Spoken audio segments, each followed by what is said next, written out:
I still recall the exact instant my life divided into two halves. The time before that evening and the time after.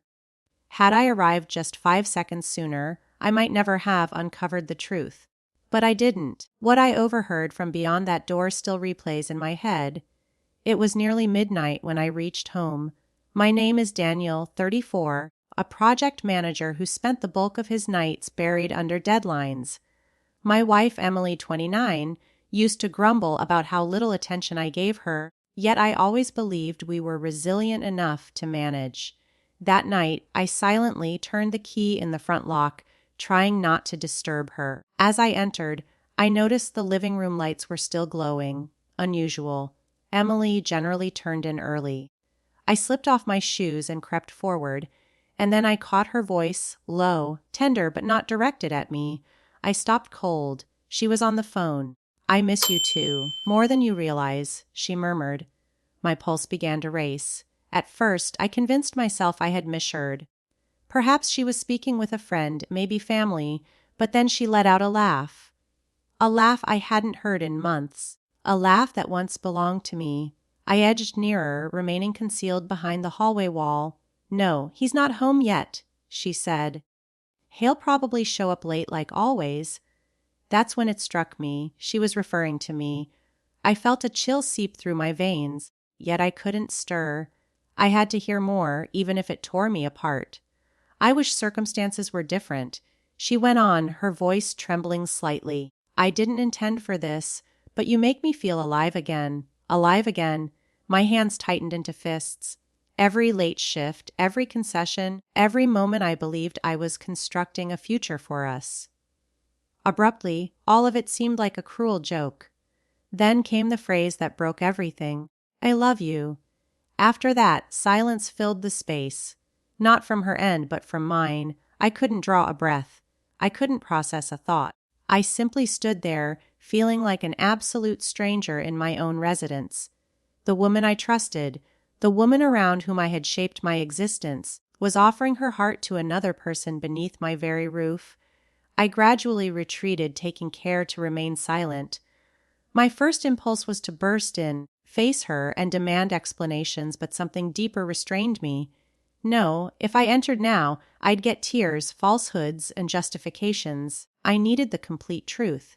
So instead, I slipped out of the house without a sound. That night, sleep never came. I sat in my car, staring at nothing, replaying her words on a loop. By dawn, the anguish had transformed into something else, clarity. Over the following days, I behaved normally. I smiled, I chatted, I even kissed her goodbye before heading to work. But beneath that composed exterior, I was observing everything. I checked her messages. I trailed her once. I listened. And what I uncovered was more terrible than I had anticipated. It wasn't merely emotional. It had been ongoing for months with someone I recognized. Mark, my former friend, the man I had trusted enough to welcome into my home, to share dinners with, to share laughter with. Betrayal from one person stings. From two, it reshapes you. But I didn't lose control. I strategized. A week later, I informed Emily I had a work trip and would be away for 2 days.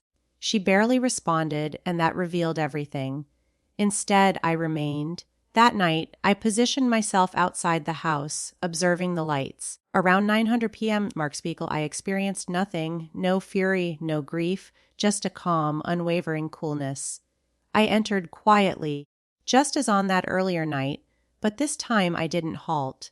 They were in the living room, laughing, at ease, as if I had never existed. Emily turned first, her complexion went white. Her voice caught in her throat. "D. Daniel." Mark recoiled, speechless. For a moment, nobody uttered a word, then I smiled, not from happiness, but because I finally grasped it all. "I just came to say," I stated slowly, my tone steady, "you don't need to conceal it anymore." Emily burst into tears instantly. Mark tried to interject, but I lifted my hand. "No untruths, not tonight."